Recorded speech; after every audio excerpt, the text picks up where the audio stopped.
여호와여 다윗을 위하여 그의 모든 겸손을 기억하소서. 그가 여호와께 맹세하며 야곱의 전능자에게 서원하기를 내가 내 장막집에 들어가지 아니하며 내 침상에 오르지 아니하고 내 눈으로 잠들게 하지 아니하며 내 눈꺼풀로 졸게 하지 아니하기를 여호와의 처소 곧 야곱의 전능자의 성막을 발견하기까지 하리라 하였나이다.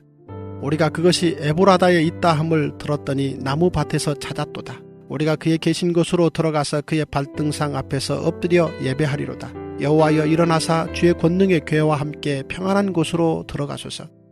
기도하겠습니다. 하나님, 오늘도 우리가 이 다윗의 정말 살아계신 하나님 아버지 앞에서 늘 겸손하게 살았던 이 다윗의 모습을 오늘도 우리가 묵상하고자 합니다. 하나님, 다윗이 얼마나 주님을 애타게 찾는지, 다윗이 얼마나 하나님이 없이는 살 수 없다라고 고백을 하는지, 하나님 그가 얼마나 겸손했으면 하나님께서 그의 사는 일생 가운데 함께하여 주시고 광야 가운데서도 그를 책임져 주시고 결단코 그를 버리지 아니하시고 마지막까지 그와 함께하시며 복을 주셨던 그 하나님을 온전히 기억합니다. 하나님, 그것은 다윗이 뭔가를 잘했기 때문이 아니요, 다윗이 유능했기 때문이 아니라 다윗이 겸손했기 때문입니다. 하나님 아버지, 주를 의지하는 자를 하나님은 절대로 배신하지 않는 줄을 우리가 믿습니다. 하나님, 오늘도 이 다윗을 통하여서 우리가 겸손함을 배우게 하여 주시고 일평생 주님을 의지하게 하여 주시고 주님 주시는 은혜를 맛보면서 살아가는 우리가 될 수 있도록 주님께서 오늘도 다윗을 배울 수 있는 지혜를 허락하여 주시옵소서. 그렇게 주님께서 오늘도 말씀 가운데 우리에게 임재하실 줄 믿사오며 살아계신 예수님 이름 받들어 기도드립니다. 아멘. 네, 오늘 말씀을 좀 설명하기 위해서 이 사무엘상 이 4장의 사건을 좀 언급해야 됩니다. 이곳에서는 블레셋과 싸웠던 이스라엘의 이야기가 기록되어 있는데요, 한 번은 이스라엘이 에벤에서 블레셋과 전쟁을 했습니다. 그런데 이날 이스라엘이 졌습니다. 얼마나 크게 졌냐면 군사 4,000명이 한꺼번에 죽었습니다. 참패를 당한 거죠. 그러니까 완전히 이게 사기가 꺾인 이스라엘이 전쟁할 의욕이 상실하는 거예요. 우리 인생에서 이럴 때가 있죠. 그러니까 저도 이제 그런 적이 있었는데, 제가 이제 아버지 품을 떠나서 저는 한번 대형교회에서 사역해보고 싶었습니다. 처음으로. 그래가지고 뭐 여러분 아시는지 모르겠지만 사역자들도 취업난이 있습니다. 그래서 이력서를 냈는데 다 떨어지는 거예요. 내는 족족 떨어지는 거예요. 그때 느꼈던 거절감하고, 그때 이제 어떤 느낌을 느꼈냐면, 내가 쓸모가 없는 인간이구나, 내가 지금까지 살아왔던 내 발자취가 쓸모가 없구나, 아무도 나를 써주는 데가 없구나, 이 좌절감이 어마어마한 거예요. 그러니까 어떻게 되냐면 그 다음에는 뭐를 해볼까, 자꾸 거절을 당하니까 공부나 의욕도 꺾이고 꿈도 못 꾸겠고 아무것도 못 하겠는 거예요. 여러분, 이런 거죠. 이제 이스라엘이 이 전쟁 가운데서 졌어요. 근데 한 번 지니까 문제는 뭐냐면 사기가 꺾이는 거예요. 아무것도 할 수가 없는 거예요. 여러분, 이 위기의 때 이스라엘이 결국에는 찾다가 냈던 이 기복시간 신앙에 젖어서 냈던 처방이 뭐냐면, 하나님의 임재를 상징하는 법궤가 전쟁터에 나타나기만 하면, 법궤가 나타나기만 하면 우리가 다시 이길 수 있다라는 거예요. 그래서 제사장들이 성막에 있던 법궤를 이 전쟁터로 가져왔는데, 그때 이 법궤를 본 군사들은 이제 법궤와 함께 하나님께서 우리에게 오셨으니까 우리가 이겼다고 하면서 완전히 사기가 올라갑니다. 그래서 다시 블레셋과 2차 전쟁을 하는데 어떻게 됐냐 하면 완전히 또 졌습니다. 법궤가 왔는데도 또 졌어요. 그리고 심지어는 이 법궤를 전쟁의 전리품으로 블레셋에게 뺏겼습니다. 그러니까 이 상황을 적용하자면 어떤 성도가 부동산을 오픈했어요. 그런데 부동산을 오픈하는데 이 부동산을 오픈하면서 주일 성수도 안 했어요. 더군다나 다운 계약서를 쓰면서 하나님이 기뻐하시지 않는 경영을 하는 거예요. 그런데 사업을 하면서 꼭 사업체에 걸어놓는 말씀이 있죠. 내 시작은 미약하였으나 나중은 심히 창대하리라. 주님 말씀대로 살지도 않고 말씀의 뜻대로 살지도 않으면서 말씀은 걸어놓는 거예요. 그러면서 하는 말이 뭐냐면, 자, 내가 하나님 믿고 정말 이 말씀을 우리 사업처에 걸어놨으니까 우린 대박 날 거라고, 잘 될 거라고 장담을 하다가 망하는 거예요. 그런데 거기에 더해가지고 내가 이렇게 말씀까지 걸어놨는데 하나님이 날 안 좋아졌다라고 하면서 믿음 망하니까, 그러니까 사업이 망하니까 믿음까지 망하는 거예요. 사탄한테 전리품으로 뺏긴 거예요. 여러분, 이게 예배가 완전히 무너졌던 사울 때에 있었던 일이에요. 여러분, 예배가 무너지니까 사업 안 되죠. 가는 길이 안 되죠. 그게 문제가 아니라 여러분, 어설픈 믿음 가진 사람은 전쟁 중에 자기 믿음까지 사탄한테 전리품으로 뺏겨요. 그런데 이때 이스라엘에 예배의 전성기를 이끌었던 다윗이 왕이 됩니다. 중심 잡는 한 사람이 나타난 거예요. 그런데 그가 왕이 되자마자 먼저 추진했던 게 뭐냐면 회복해야 되겠다. 우리가 하나님을 향한 참신앙 법궤를 다시 찾아와야 되겠다.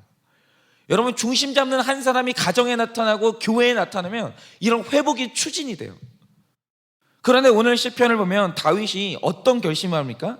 내가 회복하는 날까지, 즉 법궤를 찾아오는 날까지, 뺏긴 법궤를 찾아오는 날까지 절대로 편하게 잠들지 않겠다라는 거예요. 뭐 이를테면 이런 거죠. 뭐 우리 가정에 예배가 회복되는 날까지, 뭐 우리 교회 부흥이 회복되는 날까지 절대로 새벽 예배를 빠지지 않겠다, 뭐 이런 식으로 신앙의 결단을 한 겁니다. 그래서 열심히 찾아다녔어요. 근데 그러다가 결국 어떻게 됐습니까? 다윗은 법궤를 찾습니다. 그가 그토록 바라던 법궤를 회복해요. 진짜 하나님의 임재를 회복해요. 그러니까 이거를 어떻게 적용할 수 있냐면, 우리 성도님들 중에서는 내가 신앙을 되찾겠다는 마음을 먹고 하나님이 기뻐하실 만한 적용을 결심할 때가 있어요. 예를 들어서 어떤 분들은 나 이제 하나님을 향한 신앙을 회복하겠다고 하면서 나는 이제 술, 담배를 끊겠다라고 결심하는 분들이 있어요. 그런데 술, 담배를 끊는 게 쉽습니까? 그러니까 결심 자체로 귀한 거예요. 하나님이 받아주세요, 그 결심을. 이미 그 자체로 예배인 거예요. 근데 예배에 더해서 열매를 맺는 건 또 다른 차원이에요. 근데 이 술, 담배를 끊겠다고 결심하고 실제로 결행을 했는데 너무 어려운 거예요. 일단 끊기는 끊었는데 금단현상 밀려오죠.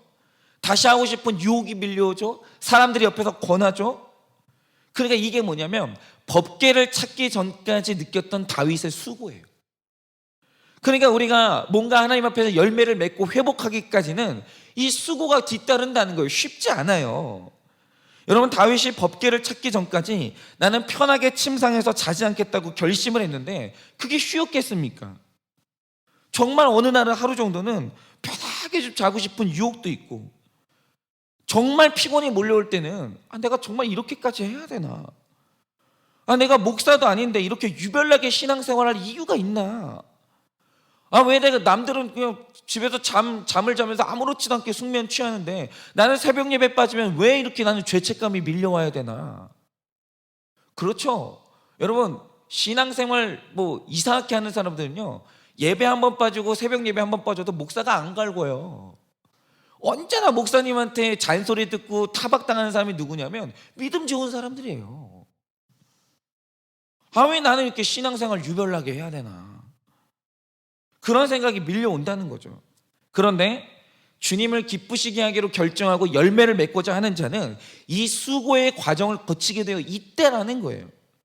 그런데 문제는 이렇게 수고를 해도 그 수고가 실패로 끝날 때가 있어요.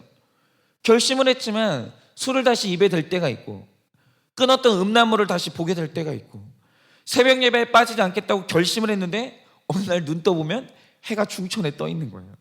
실패할 수 있죠. 그런데 오늘 다윗이 말하는 게 뭡니까? 그런데 다윗은 법궤를 찾았어요. 그가 성공을 한 거예요. 열매를 맺었어요. 이 말 뜻이 뭐냐면 우리가 적용하는데 실패할 수도 있지만 그런데 적용했던 결심이 성공할 때가 있다라는 거예요. 열매를 맺을 때가 있다라는 거죠. 내가 오늘 법궤를 찾았다는 건 하나님을 기쁘시게 하기 위해서 내가 했던 적용의 결심이 열매를 드디어 맺었다는 거예요. 그럼 여기서 중요한 게 적용이 실패할 때도 있는데 열매를 맺으려면 오늘 다윗이 했던 방법이 뭐냐라는 거예요. 여러분, 다윗은 결심만 한 게 아니에요. 또 다른 조치를 취했어요. 그게 이제 오늘 말씀에 나오는데, 오늘 말씀에 이 다윗이 열매를 맺었던 굉장히 중요한 단서가 하나 나오는데, 자, 오늘 말씀을 보면 다윗이 법궤를 찾겠다고 마음으로 결심을 해요. 근데 그냥 결심만 하지 않아요. 2절을 보면 뭐라고 했냐면 여호와께 맹세하고 서원했다라고 얘기를 해요. 그런데 여기에서 서원, 즉 샤바라는 히브리어 이 단어의 뜻이 굉장히 재미있어요. 여러분, 이 샤바라는 말의 뜻이 뭐냐면 나를 7번 묶는다라는 뜻이에요. 7번. 즉 내가 법궤를 찾기로 맹세, 회복하겠다고 서원했을 때 서원한다. 내가 맹세한다는 것의 의미가 뭐냐면 내 마음으로 결심만 하는 게 아니라 법궤를 찾는 일이 내 삶의 최고 우선순위가 되도록 환경으로 나를 묶어버렸다는 거예요. 환경으로. 여러분, 바로 이겁니다. 우리가 신앙생활을 하면서 수많은 적용의 결심을 해요. 저도 합니다. 그런데 내 마음의 결심으로 맺을 수 있는 열매가 몇 개나 되실 것 같습니까? 여러분, 사람 결심 대단하지 않아요. 왜 작심 3일이라고 하겠어요? 인간의 결심이 3일을 못 가기 때문이에요. 그러면 결심한 자가 열매까지 맺기 위해서 반드시 해야 되는 적용이 뭐냐면 환경으로도 나를 7번 묶어버려야 돼요. 예를 들어서 제가 이제 어떤 얘기를 들었냐면, 이거 이제 허락 받고 이제 나누는 건데, 어떤 자매가 드디어 취업에 성공을 했어요. 근데 이 자매가 이 직장에 들어가면서 이제 서원을 이게 결심을 한 게 뭐냐면, 내가 월급을 받으면 첫 월급은 무조건 첫 열매로 하나님께 드리겠다고 이렇게 결심을 한 거죠. 근데 이게 이제 법궤를 찾겠다는 맹세가 되는 거예요. 그런데 이 자매가 성공했을까요? 실패했을까요? 애매한 실패를 했어요. 애매한 실패. 이 말 뜻이 뭐냐면 이 자매가 첫 월급을 받았는데 이 기간이 수습 기간이었던 거예요. 그러니까 월급이 적었던 거예요.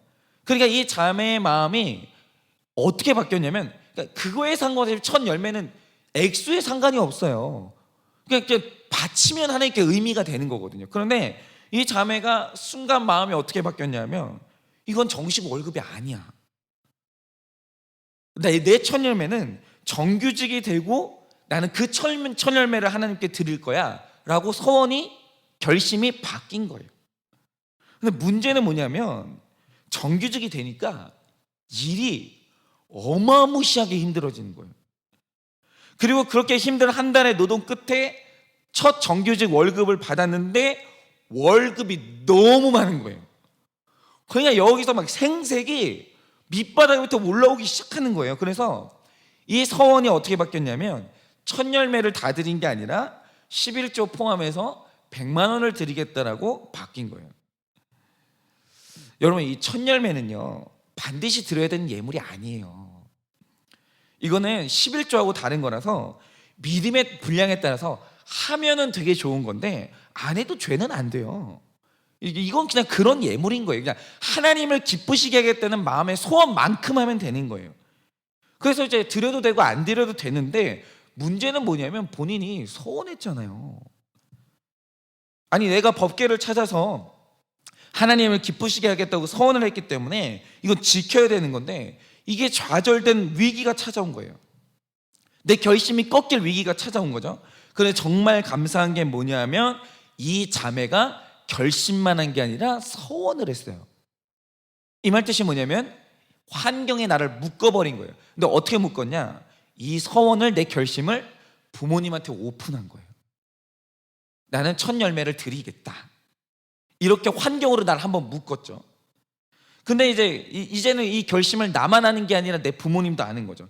그런데 아주 감사한 게 뭐냐면 이 자매의 부모님이 신앙이 매우 좋은 분들이었던 거예요. 그러니까 이 자매가 이 서원을 안 지키려고 딱 하니까 이 부모님이 서원한 건 지켜야 된다고. 그러면서 이 자매의 부모님들이 도와주기 시작한 거예요. 끝까지 지켜내야 된다고 강권을 하고 용기를 주기 시작한 거죠. 그래서 어떻게 됐냐면 내 결심에 더해서 환경에 7번 묶은 서원 끝에 어렵사리 내 결정에 이 열매를 맺을 수 있었던 거예요. 무사히 그것을 마쳤어요. 근데 제가 이 자매 이야기를 들으니까 제 첫 열매 생각이 나는 거죠. 이 자매가 저보다 믿음이 좋은 게 제 첫 열매는 이 자매하고 비교도 할 수 없을 만큼 적었어요. 뭐 사역자 사례비가 그러니까. 그런데 저 역시도 내 결심으로 이 약속을 지켰냐 못 지켰냐라고 하면 저는 못 지켰어요. 실패했어요. 그런데 제 결심은 실패했는데 제 약속은 성공이 됐어요. 그러면 어떻게 성공이 됐냐? 제가 그때 제 아버지 교회에서 이제 사역을 했었는데 아버지는 저를 알아요. 저라는 인간이 철열매를 못 지킬 인간이라는 걸 너무 잘 알아요. 제 아버지가 욕심이 얼마나 많은지 아니까. 그래서 교회에서 사례비가 나오자마자 그때는 계좌로 준 게 아니에요. 하얀 봉투에다 주셨거든요. 인생의 첫 사례비 봉투를 만져볼 기회도 안 주고 본인이 헌금을 했어요. 본인이 나오자마자 본인이. 그러니까 저 역시 이 찾기로 결심한 법궤를 실제로 찾는 이 열매를 어떻게 얻었냐면 내 결심을 환경에 일곱 번 묶어서 성공할 수 있었던 거예요. 그러니까 아버지라는 환경이 없었으면 저는 열매를 맺을 수 없어요. 그러니까 제가 그 열매를 맺었던 이유는 뭐냐면 환경에 묶여버렸기 때문에. 여러분, 제가 아는 분들 중에 요즘에 진짜 큰 문제가 뭐냐면 카드비 문제가 정말 심각해요. 우리가 생각하는 것보다 요즘 젊은 세대는 소비가 두렵지 않고 소비가 절제가 안 돼요. 갖고 싶은 게 너무 많고 사방천지가 광고예요. 그렇기 때문에 요즘 세대는요, 카드 빚이 무섭지가 않아요. 굉장히 무섭게 불어나요. 내 소득보다 소비가 훨씬 커요. 이게 절제가 안 되는 지금 세대가 됐는데, 뭐 한두 명이 아니에요. 근데 카드 빚이 있는 분이 있는데 이분이 이제 카드를 안 써야지, 나 문제 생겼어, 카드 안 써야지 결심하면 되냐? 안 돼요. 결심 가지고 안 돼요. 그러면 이제 어떻게 해야 되냐? 주변 사람들한테 내가 카드 빚이 있다라고 오픈해야 돼요.